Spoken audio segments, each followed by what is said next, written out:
Bienvenidos, bienvenidas a una nueva edición de Mujeres que Mueven el Mundo, esta coproducción entre distintas áreas de la Universidad Nacional de Córdoba, como el Programa de Género de la Secretaría de Extensión, el CEPA, que es el Centro de Producción y Promoción Audiovisual de la Prosecretaría de Comunicación, y los servicios de radio y televisión de la universidad.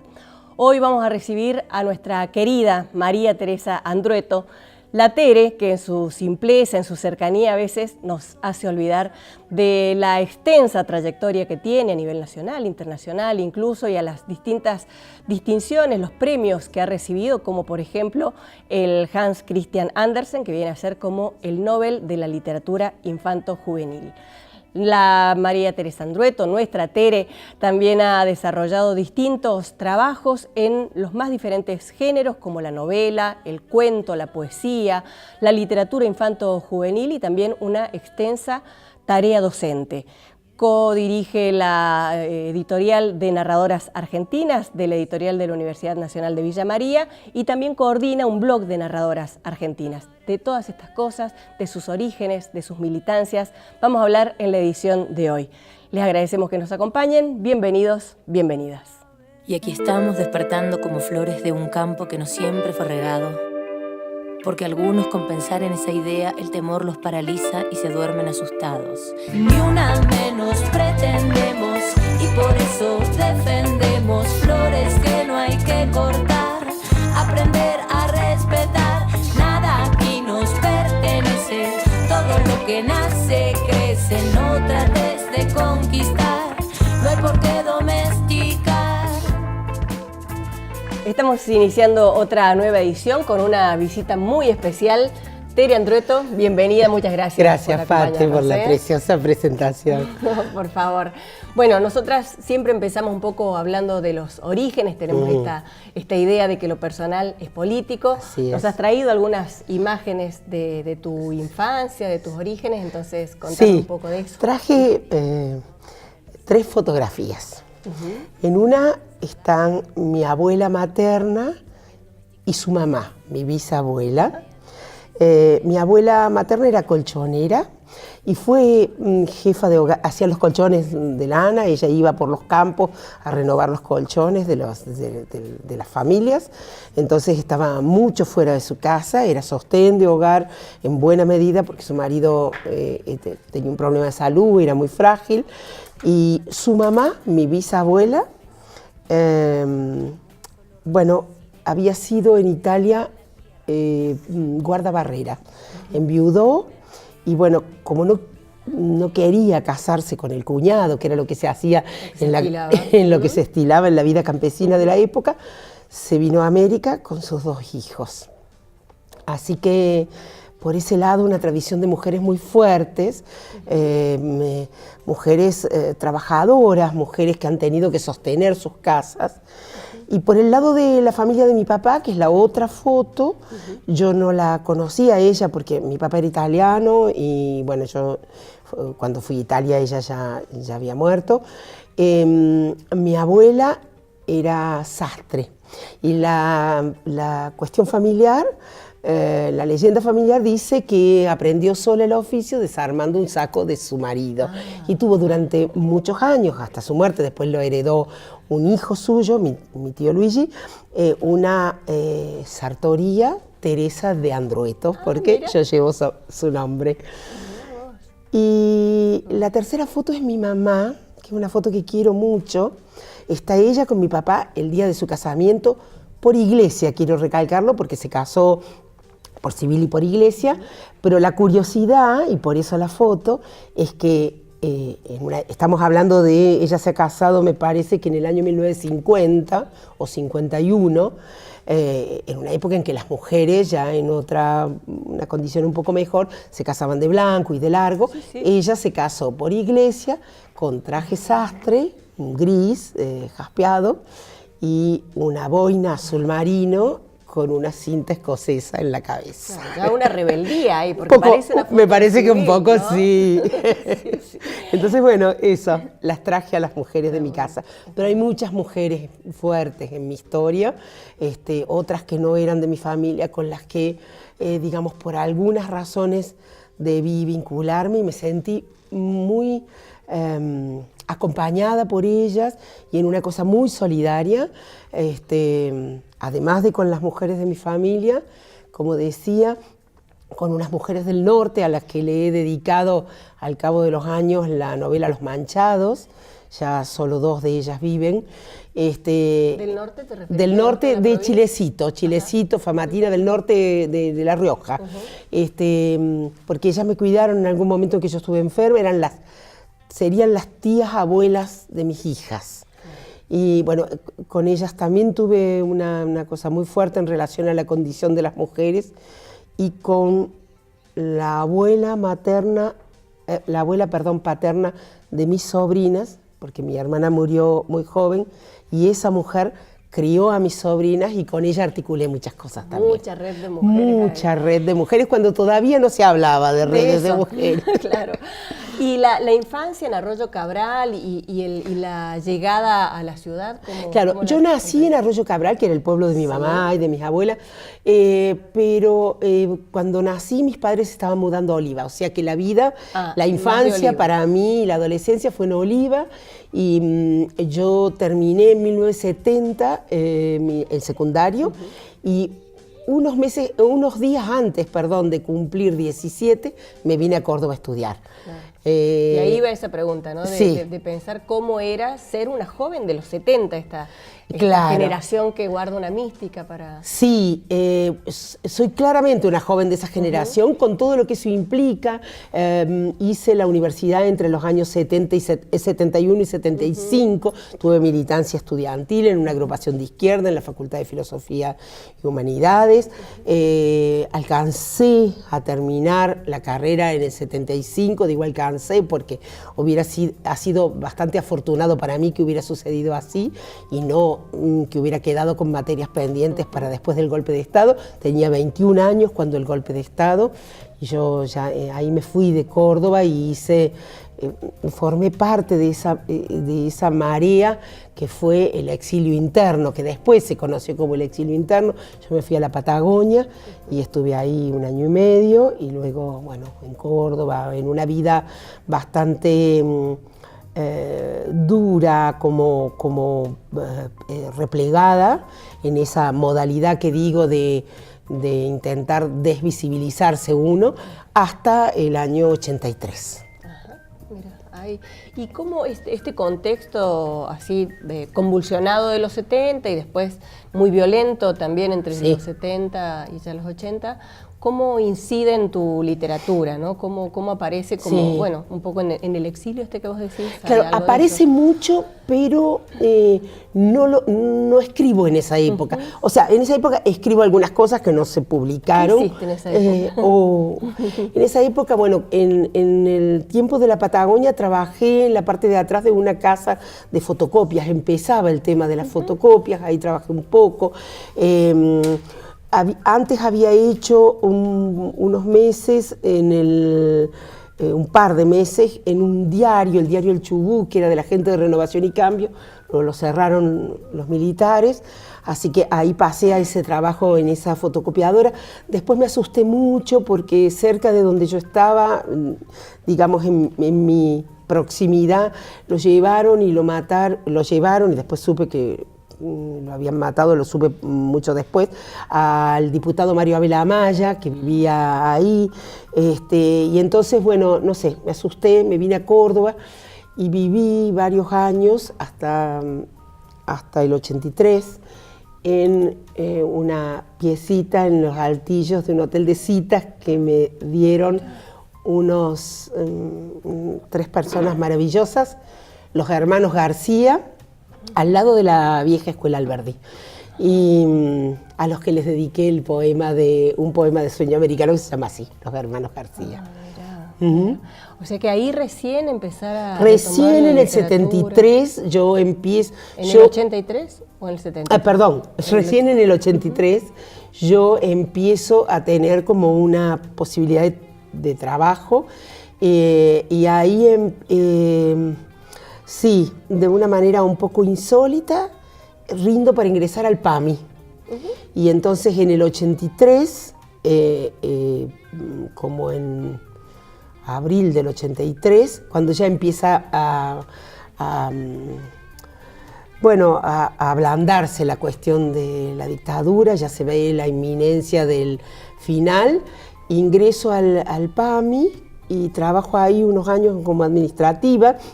Ya en el 84 empiezo a dar clase, porque yo no había podido dar clase, porque me recibí y después fue, bueno, los años de dictadura no, porque no pude, porque era egresada de letras, porque en los colegios religiosos no podía, porque en otros lugares me daba miedo presentarme, bueno, y así. Así que empiezo a trabajar en la docencia al terminar la dictadura y fue una época muy buena para mí, porque también me incorporo al CEDILIS, que es un centro de literatura infantil y juvenil que estaban haciendo. Empiezo a trabajar en escuela secundaria, dando clases, empiezo a dar talleres. Sí. Como que ahí te encontraste con la escritora, quizás con esa identidad de sobre todo con la profesora de literatura. Y por supuesto que yo escribía, pero todo eso siguió siendo subterráneo. Yo recién pude empezar a publicar en el 93, o sea, mucho después. Aunque escribí mucho en los años 80, entre el 84 y el 93 escribí mucho. ¿Y sabés qué empezó también en el 84? La militancia con mujeres. Porque empezamos a trabajar, yo creo que la conciencia de género, si bien mi cuestión de empatía con las mujeres es muy antigua, es como de la infancia, diría, de la más remota infancia, la conciencia de género aparece hacia el 84, cuando empezamos a trabajar un grupo de mujeres en mi barrio, en el barrio donde yo vivía, en Villa Allende, y bueno, eso. Mira, vamos a retomar eso en un ratito, cómo se fue gestando.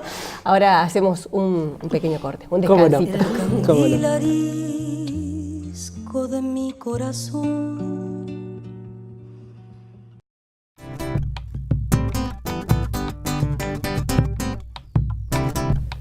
Seguimos conversando con María Teresa Andrueto. Nos habíamos quedado en ese momento de los 80 con una salida ya al espacio público, ya a participar de algunos espacios de mujeres.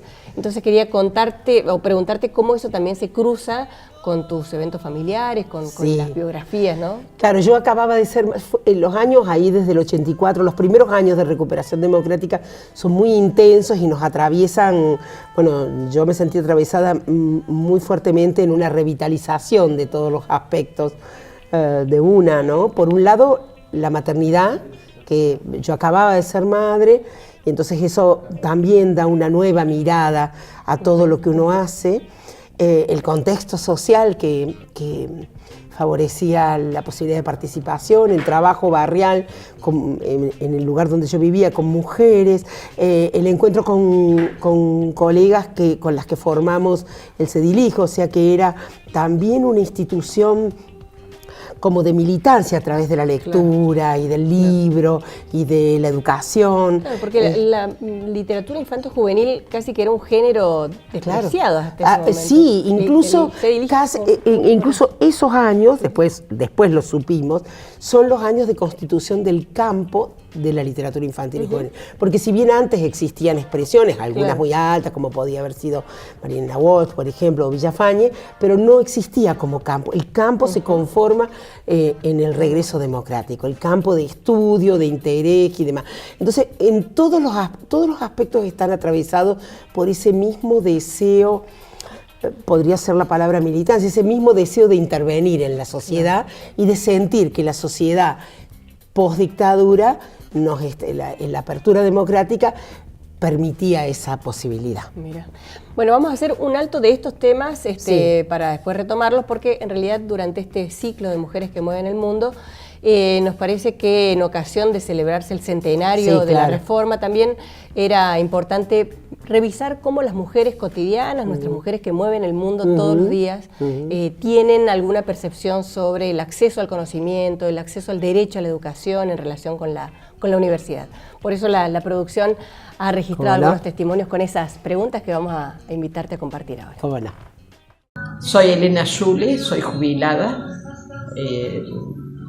tengo una gran familia hermosa y Mi experiencia en la universidad fue que no terminé mi carrera, estudié arquitectura, me faltaba el 5º año de la tesis, pero por cuestiones familiares, fallecimiento de mis padres, casamiento, familia, trabajar para subsistir, no la terminé la carrera.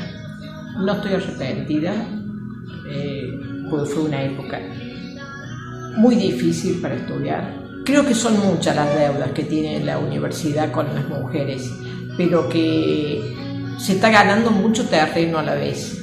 En este momento creo que las mujeres estamos peleando por un montón de cosas que antes las aceptábamos como si fuera algo normal.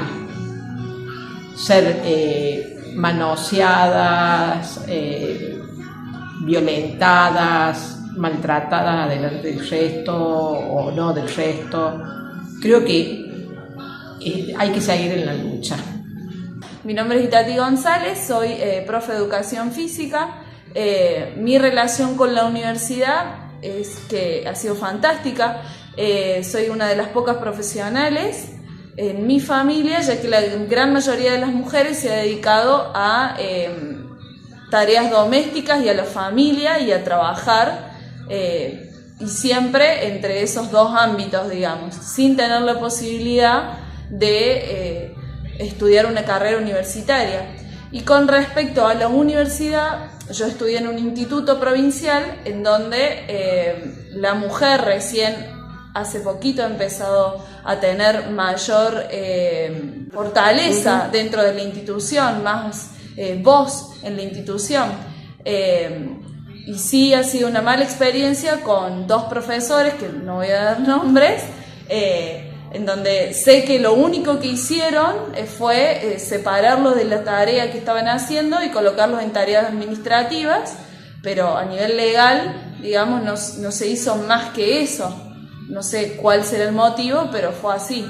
Y otros de ellos, de hecho yo me quejé por la falta de respeto y el tipo sigue dando clases, por lo tanto yo dejé la asignatura, la cátedra, tuve que recursar la cátedra, perder ese año y continuar. Así que para mí todavía en eso hay un gran vacío legal.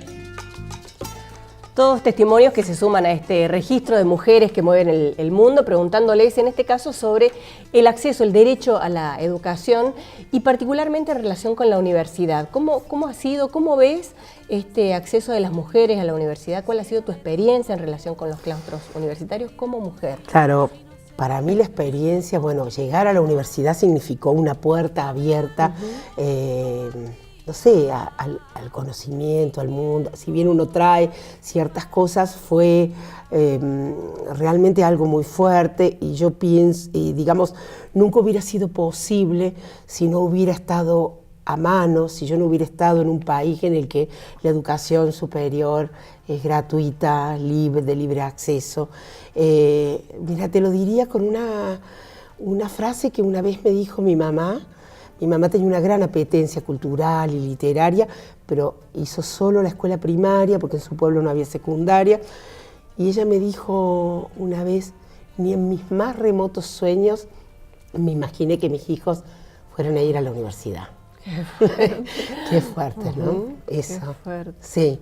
Y yo creo que eso dice un poco todo, porque, digamos, del sector social del que yo provengo o de la situación en la que estaban mis padres en ese momento, mis padres que a su vez hicieron un esfuerzo para que yo viviera en la ciudad para poder ir a la universidad, pero si hubiera tratado de una universidad paga, no hubiera sido posible. Entonces eso creo que es algo central.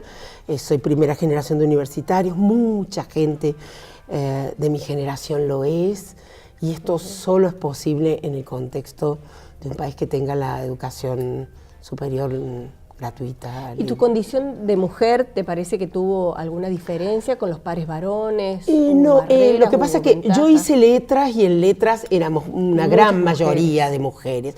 Claro que tenía amigas, digamos, en otra situación, compañeras de habitación y demás, que habían hecho ingenierías, por ejemplo, ingeniero civil o ese tipo de carreras en las que ellas eran estaban en proporción muy minoritaria. A mí me parece que no es tanto, mirándolo hoy, ¿no?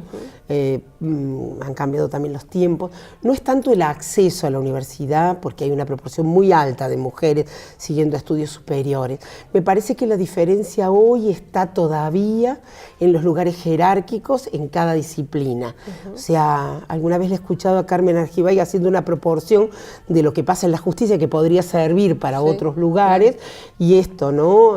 Hay muchas estudiantes de Derecho, hay más abogadas que abogados, pero ya después en los cargos, digamos, de la justicia, ya en el Superior Tribunal no, bueno, digamos, a medida que se va subiendo en la escala jerárquica, en los lugares de decisión son menos frecuentes las mujeres, y aunque se han ganado muchos espacios, esto todavía sigue impactando. Pero en lo personal vos no encontraste barreras para crecer, para ocupar espacios. No lo encontré, y menos aún en las disciplinas que yo he ido eligiendo, que han sido disciplinas, la docencia donde he trabajado, bueno, la proporción de mujeres es muy alta. Acá también uno debiera decir algo, también es muy alta por un par de cuestiones, que es como esta asociación de la docencia con lo maternal, por una parte, con el cuidado y demás, y luego con los salarios, ¿no? Porque si los salarios docentes fueran tan altos como los de la justicia o los de los cargos directivos, a lo mejor también tendríamos más varones en la docencia. Seguro. Esto de lo femenino, los temas de las mujeres están muy presentes en tu literatura. Sí, absolutamente. Yo recuerdo hasta cuentos infantiles donde hay guiños a esas desigualdades. Sí. Yo te quería preguntar si vos te considerás una feminista. ¿Cómo atraviesa el feminismo tu vida? ¿Cuándo sentiste que esa identidad estaba cerca de lo tuyo? Yo he tenido una empatía muy fuerte con las mujeres, primero de mi familia, de mi entorno, y después con otras mujeres desde muy antiguo. Pero la conciencia de género apareció hacia el 84, en ese trabajo barrial con otras mujeres. Yo estaba en un barrio donde viví 20 años, un barrio del Instituto Provincial de la Vivienda, una casa que me habían adjudicado, porque yo vivía en esta situación precaria, en esa piecita de la que les hablo, y en ese barrio, con mujeres de distintas condiciones, todas viviendo allí, pero con distintas procedencias y demás, armamos un grupo de trabajo barrial en el que estaba el modo de cuidarse en las relaciones sexuales, estaba la discusión sobre el aborto, una cantidad de cosas en los años, en los primeros años de la vida democrática. Pero todavía no como feminismo, eso era nosotras, mujeres, nosotras ya, claro que era una palabra que no la decíamos en todas partes, pero hacia adentro ya nos considerábamos así.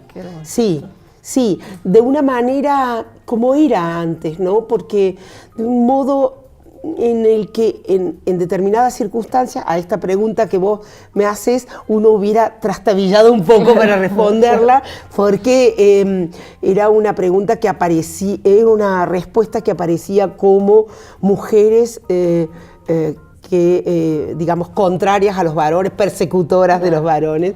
Entonces había como una incomodidad, que es una cosa que me encanta de esta época, porque hoy una chica muy joven puede ponerse ese sayo y llevarlo con orgullo, sin discusión, ¿no? ¿Y cómo analizás a eso iba también, ¿no? ¿Cómo analizás este contexto donde de pronto eso que ustedes hacían chiquitito, silencioso, hoy está estallado en Claro, a mí me parece público? Realmente maravilloso el modo en que esto ha ido cambiando, por una parte, con el tiempo, pero cómo estalla desde el primer Ni Una Menos para acá, ¿no?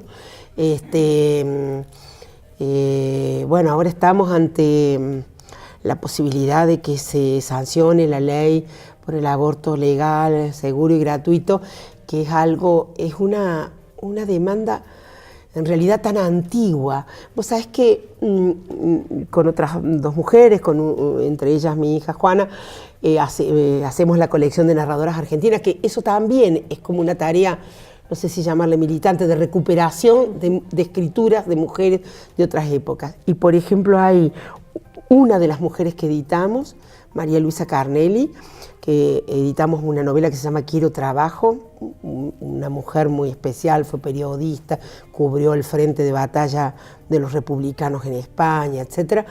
Ella en su novela habla del aborto clandestino, estamos hablando del año 1933. O sea que es una lucha que aunque en sectores primero muy pequeños, tienen 100 años. Por lo menos. Qué bárbaro.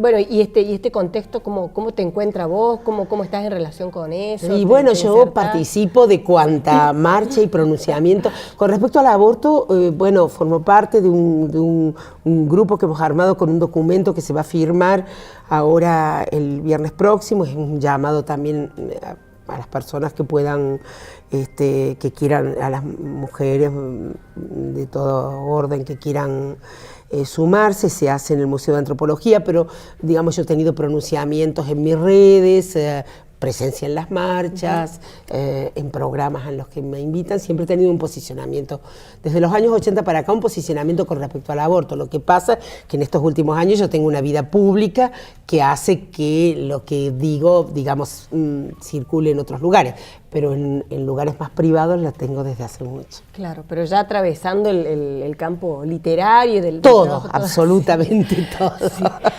Y María Teresa, si tuviéramos que pensar en una especie, decía yo, imaginaba una especie de Cahiers de Troyes, como fue lo de Olympe de Gouges cuando fue la Revolución Francesa, si hubiera un cuaderno de demandas, un manifiesto de demandas de las escritoras, mujeres argentinas para los años que se vienen con este...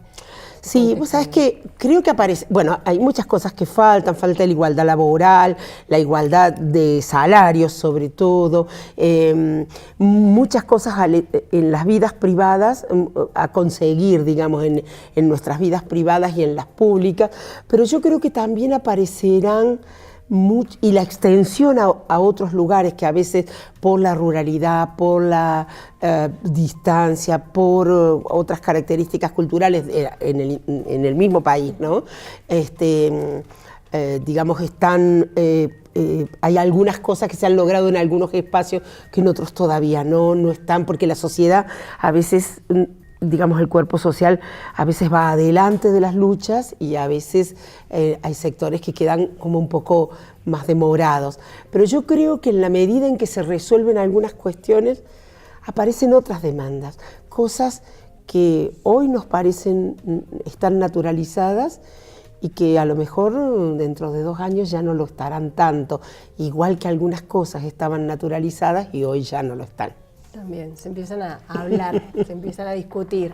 Bueno, sí. Tere, yo me quedaría con vos charlando mucho tiempo más, pero me parece que tenemos ya... Muchas gracias por invitarme. Despedirte. Un honor estar aquí. Bueno, para nosotros también. Muchas gracias. Gracias. Muchas. Nos despedimos para invitarles a nuestras próximas ediciones de Mujeres que Mueven el Mundo. Ya saben que pueden encontrar los programas ya emitidos en el canal de YouTube de la Secretaría de Extensión de la Universidad. Muchas gracias y hasta la próxima.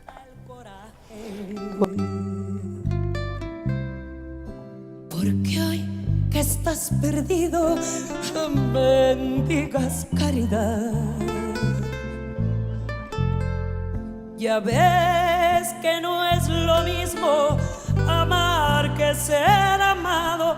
Hoy que estás acabado, qué lástima me da.